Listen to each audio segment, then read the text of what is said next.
The sun has just set, but the sky above the Mediterranean still holds the last traces of gold and rose, fading into deepening blue. Your ship glides into the harbour of Alexandria, the most storied port in the ancient world. The scent of the sea mingles with something else now. Warm spice from merchant stalls, resin from shipyard timbers, the faint sweetness of figs in woven baskets.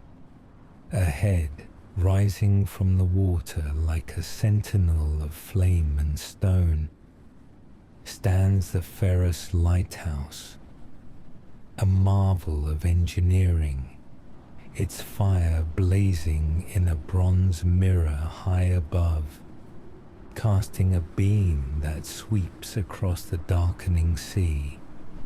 You watch as the light strikes the waves, scattering gold across the water's skin. The dock comes into view, a stretch of pale limestone worn smooth by centuries of tides and trade. Mooring ropes slap softly against their posts. The ship's gangway lowers, and the wood shudders under its own weight. You step down onto the stone, warm still from the day's sun. It holds the memory of heat against your sandals. Torches line the quay, their flames bending with the breeze, and merchants are still at work in the fading light. Voices low, gestures slow, as though the city knows the evening is sacred.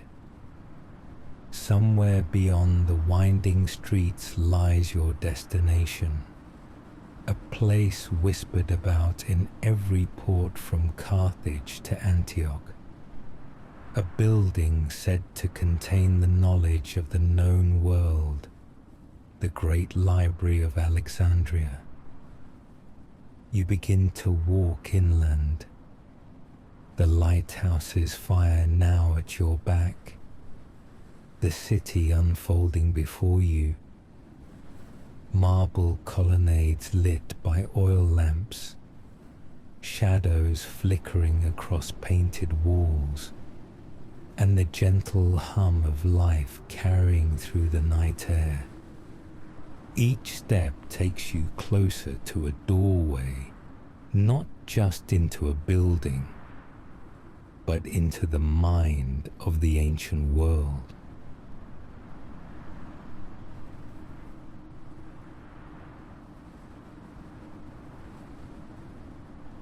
You leave the harbour behind and follow a gently rising street paved in pale stone. The city is alive but unhurried at this hour, its pulse softened by the coming night. Along the colonnades, shopkeepers extinguish the last of their torches, their goods now tucked beneath linen covers. You pass the faint smell of fresh bread cooling in clay ovens, the sharper tang of olives curing in earthen jars, and the perfume of crushed mint spilling from a nearby stall. Above, the sky is deepening to indigo, dotted with the first fragile stars. The oil lamps along the street glow in warm pools, their light brushing the marble columns in gold. Shadows sway with the flicker of the flames, stretching and folding across the painted walls. You pass an open courtyard where a small group sits cross-legged, listening to an elder recite from memory, his voice low and steady. carrying fragments of stories that seem as old as the stones beneath your feet. The words are foreign, yet they feel familiar in rhythm, as if your mind has always known them. Ahead, the street narrows slightly, guiding you between two high walls draped in flowering vines. The air grows cooler, scented faintly of myrrh drifting from some unseen altar. Your steps echo in the enclosed space, each sound soft and certain, drawing you deeper toward your destination. Then you turn a corner, and there it is. The great library's outer facade rises before you, luminous under the moonlight. Its massive columns stand like guardians, and between them, carved reliefs shimmer faintly in the lamplight. Scenes of scholars, ships, and the stars themselves.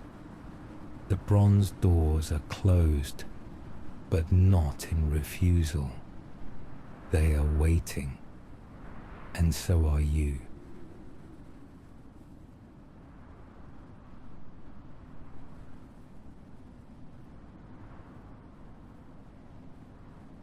The bronze doors yield to a gentle push, their weight balanced perfectly by ancient craftsmanship. They swing inward without sound, and the air that greets you is cool, still, and fragrant with a blend of parchment, cedar wood, and faint incense. You step into a space so vast, the first instinct is to whisper, not from fear, but reverence. The hall of scrolls stretches before you like a temple to thought itself. Rows of towering shelves, carved from dark cedar, rise toward a high coffered ceiling painted in deep lapis blue, studded with gold constellations. Each star gleams faintly in the lamplight, as if echoing the night sky beyond the walls. Between the shelves, alcoves hold tables and benches for scholars, each lit by its own oil lamp. The shelves are alive with the stored voices of centuries. Scrolls of papyrus bound in linen, tablets of clay etched with ancient marks, stacks of parchment tied with silk cord. The faint rustle of papyrus as a scribe shifts at his desk feels louder than it should, magnified in the quiet. Your sandals touch the polished marble floor, and the sound carries gently into the rafters. Somewhere deeper in the hall, a reader clears his throat, the sound soft and respectful. You run your fingers along the edge of a cedar shelf, feeling the smooth grain warmed by centuries of human touch. Beside you, a tall stand holds an open scroll, inked with lines so precise they seem almost printed. The script is unfamiliar, yet beautiful in its flowing shapes. The scent here is timeless, the dry, faintly sweet aroma of aged papyrus, layered with the resinous breath of the wood that guards it. You breathe it in slowly, feeling as though you're inhaling history itself. Somewhere ahead, a spiral staircase curves upward to the next tier, and with each step you take toward it, the library begins to unfold around you like a living dream.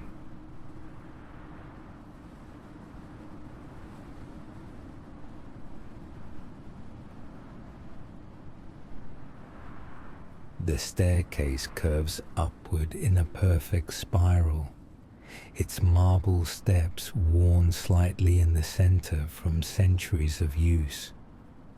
Your hand glides along a bronze railing polished smooth by scholars, scribes, and travelers from every corner of the known world.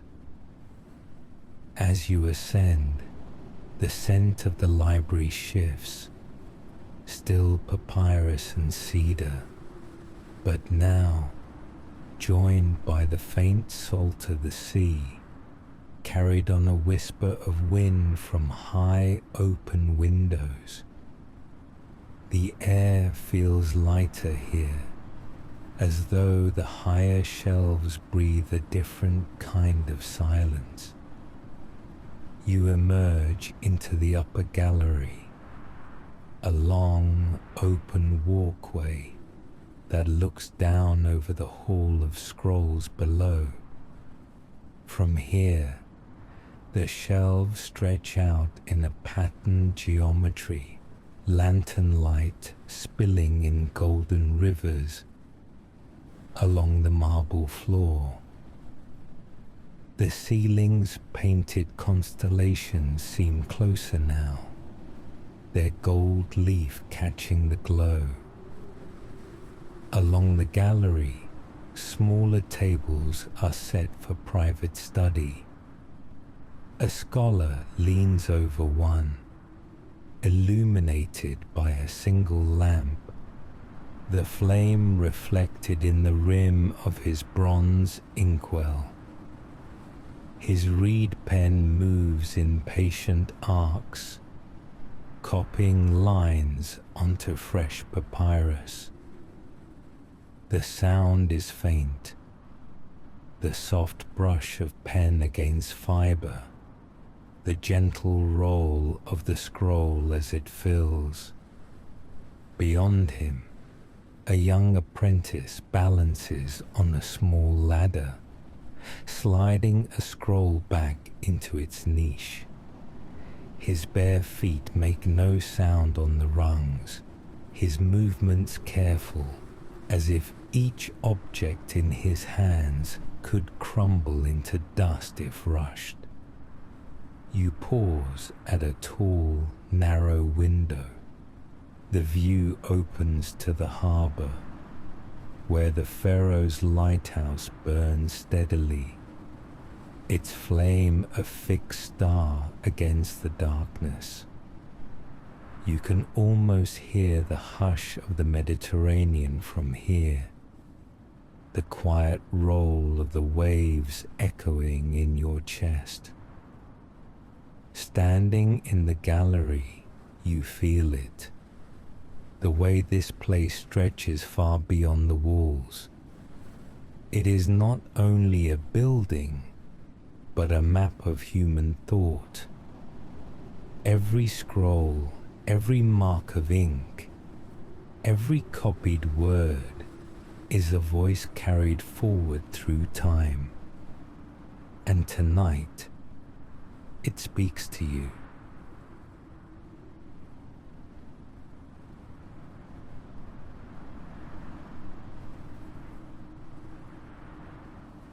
You step down from the gallery and follow a narrow corridor lined with wall niches holding clay jars of ink, black, red, and deep ochre. The corridor opens into a wide, sunken chamber lit entirely by oil lamps set in bronze stands. Their flames dance gently, casting pools of light over a circle of work tables.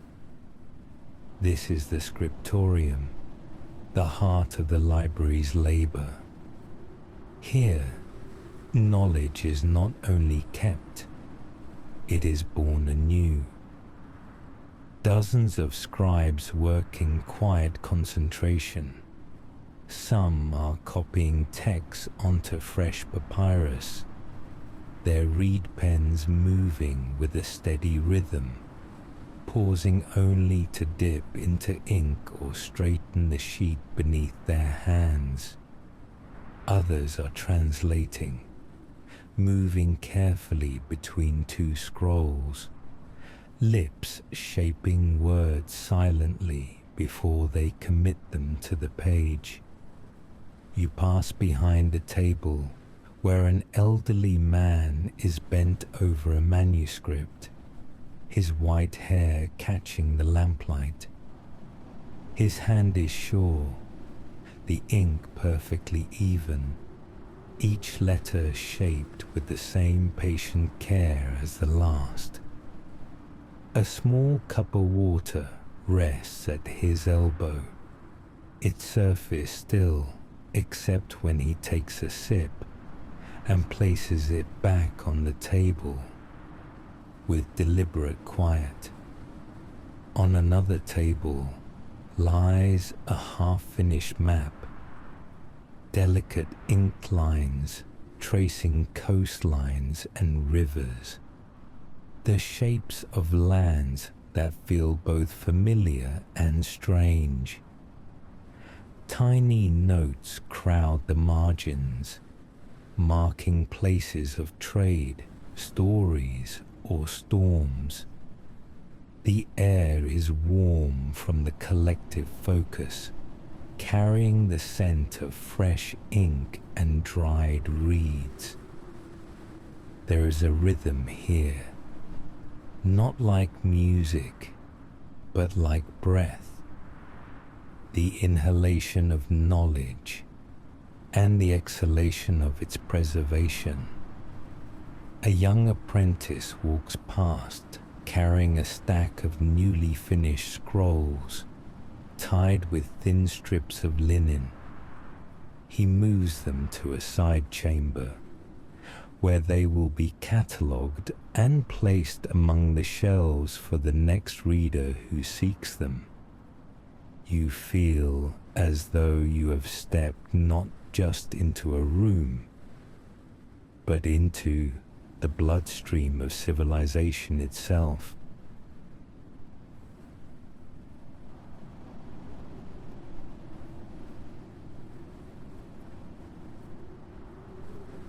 You step out through an arched colonnade and into the open air of the library's inner garden. After the stillness of the Scriptorium, the cool night air feels like a gentle exhale against your skin. The garden court is enclosed on all sides by the library's marble walls, yet it feels as boundless as the night sky above. Tall date palms sway softly, their fronds whispering secrets to one another in the breeze. Pomegranate trees dot the edges of the courtyard, their dark leaves gleaming in the lamplight. In the center stands a low fountain carved from pale stone. Water spills from a lion's mouth into a round basin, its surface rippling gold under the flicker of nearby torches. You kneel briefly to trail your fingers through the cool water, the touch grounding you in the moment. Benches line the garden paths, some occupied by scholars in quiet conversation, others by lone readers studying under the open sky. A young woman, draped in a linen shawl, reclines on one bench with a scroll unfurled across her knees. her lips moving silently in rhythm with the words.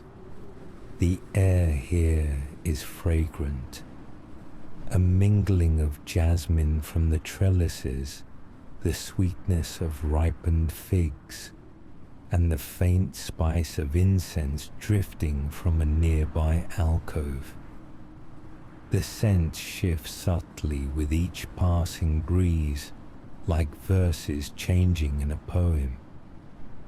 You walk slowly along a stone path, your sandals whispering against the dust.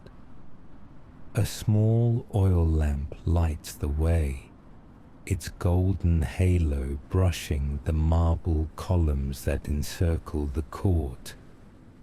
Above, the stars are framed perfectly between the tall colonnades, their light mirrored in the fountain surface. It feels like a pause, a still point between the turning of pages, a place where the mind can rest and the soul can breathe, before returning to the endless ocean of thought that waits inside.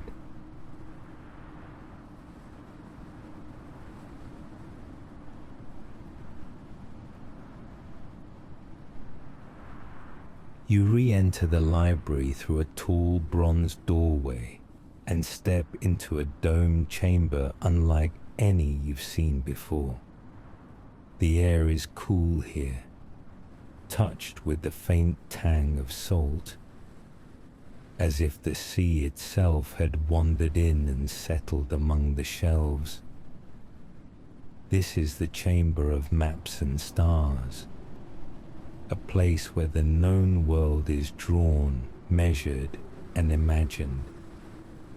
Along the walls hang enormous maps on stretched linen, coastlines curling in sweeping arcs, mountains shaded in ochre, rivers winding like threads of silver.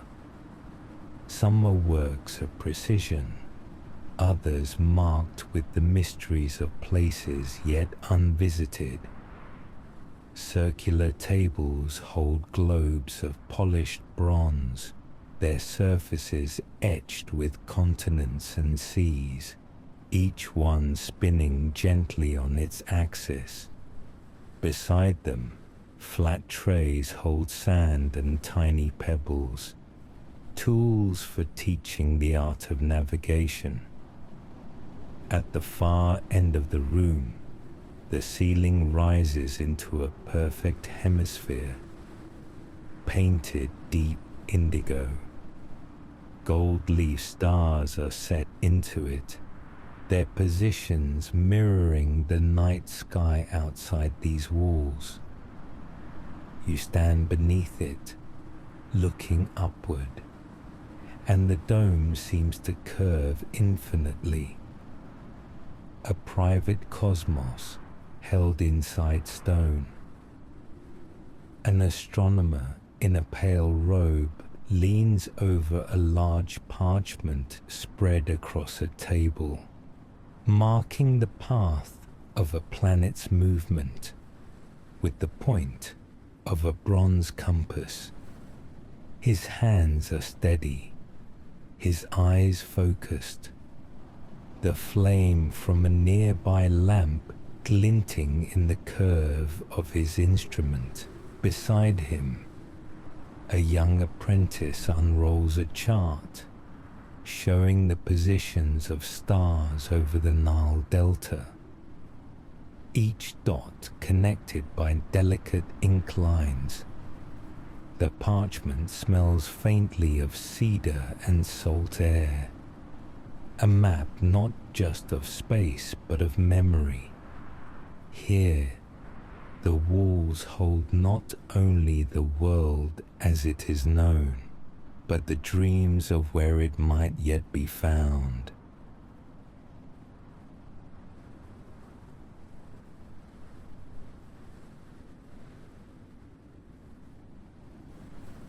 You follow a side corridor, where the sound of quiet conversation begins to rise. Not hurried, but measured, each word landing like a small stone dropped into still water.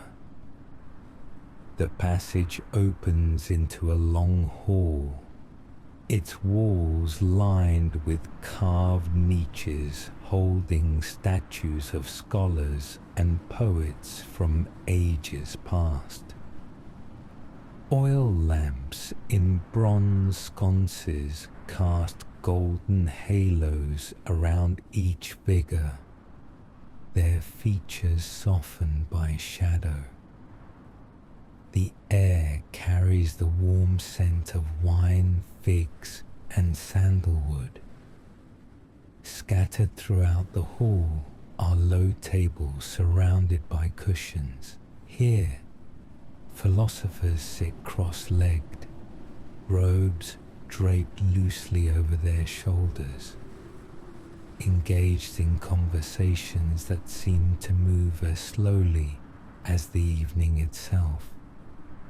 Some speak in Greek, others in Egyptian or Aramaic, the voices overlapping, weaving into a tapestry of sound that feels both distant and near. At one table, two men lean toward each other, their gestures slow and deliberate as they discuss the nature of the soul. At another, a woman in a crimson shawl traces shapes in the air with her hand as she describes the movement of the stars, her words pulling nods and murmurs from her companions. In the center of the hall stands a wide brazier filled with glowing embers. The heat drifts upward, carrying the faint crackle of burning wood and the sharp sweetness of frankincense. The flickering light dances on the marble floor, reflecting in shallow bowls of wine.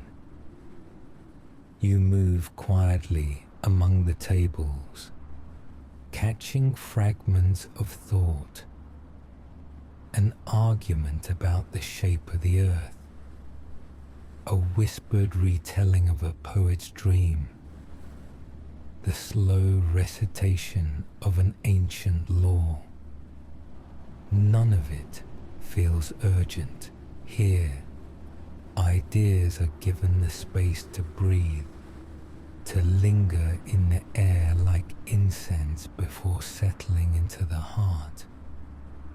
You pause near the far wall, where a scroll lies open on a stand. The ink is still wet, the words newly born. You read only a line before the conversation behind you swells and softens again, pulling you back into the warm, lamplit current of voices. In this room, knowledge is not stored on shelves alone. It is alive, spoken into being, and carried in the breath of those who gather here.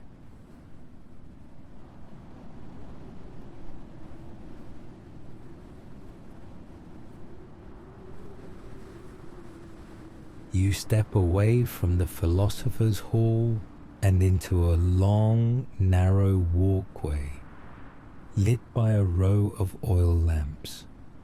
Their golden light pools on the marble floor in gentle intervals, leaving stretches of shadow between them like pauses in a whispered story. The air here is cooler, drawn in from small arched openings along the outer wall. Through these, you catch glimpses of the night, a slice of star-filled sky, the silver line of the harbour beyond, the constant but distant beam of the Pharos Lighthouse sweeping the water. Between the shadows, alcoves open into smaller reading rooms. Some hold just a single desk and lamp. Others are furnished with low couches and cushions, where a scholar might read until sleep overtakes him. A few are occupied. A figure bent over a scroll, the soft turn of papyrus, a candle leaning low in its holder. You trail your hand along the smooth, cool stone of the wall as you walk. It is solid, ancient, yet softened by the countless hands that have done the same before you. The scent of burning oil lingers faintly in the air, mingling with the older, drier scent of parchment and dust. In one small chamber, you pause to watch a scribe extinguish his lamp.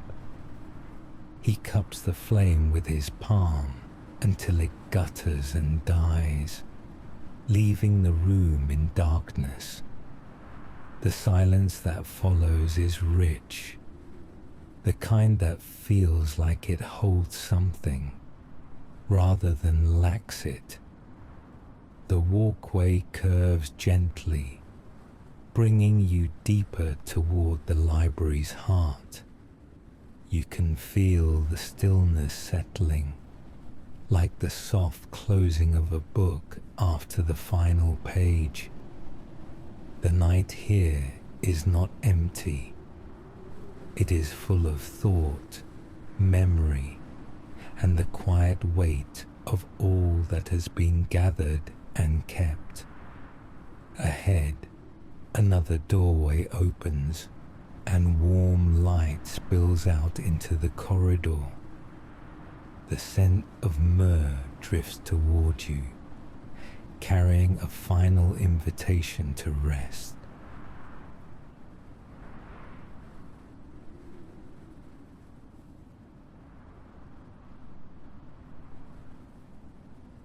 You step into a small, high-ceiling chamber at the very edge of the library. Here the light is softer. A single oil lamp on a low table, its golden flames swaying gently, painting slow shadows on the marble walls. A wide couch sits against one wall, layered with linen cushions and a folded woolen throw. Beside it, a carved cedar chest holds a small stack of scrolls, their ends marked with colourful silk ties. The scent of cedar drifts upward, mingling with the warm sweetness of the lamp's oil. Through an open arch, you can see a narrow balcony. You step onto it for a moment, resting your hands on the smooth stone railing. Below, the harbour lies still, the water turning silver under the moonlight. Far away, the Pharos beam sweeps once, twice, a silent guardian of the night. You return inside, the air now hushed, the weight of the day's journey settling into your body. You unroll one of the scrolls, its papyrus soft from many hands, and read a single line before the letters begin to blur. The meaning doesn't matter now. The sound of the words in your mind is enough. Lying back on the couch, You pull the woolen throw lightly over yourself. The cushions cradle you in a gentle embrace. The fabric cool against your skin. The oil lamp's glow softens as your eyes grow heavy, its flame a small sun in the quiet chamber. Somewhere in the distance a page turns, a door closes. The library breathes, holding its endless collection of stories close. And in this moment, you are one of them. The flame flickers once, then twice, and the night carries you gently into sleep.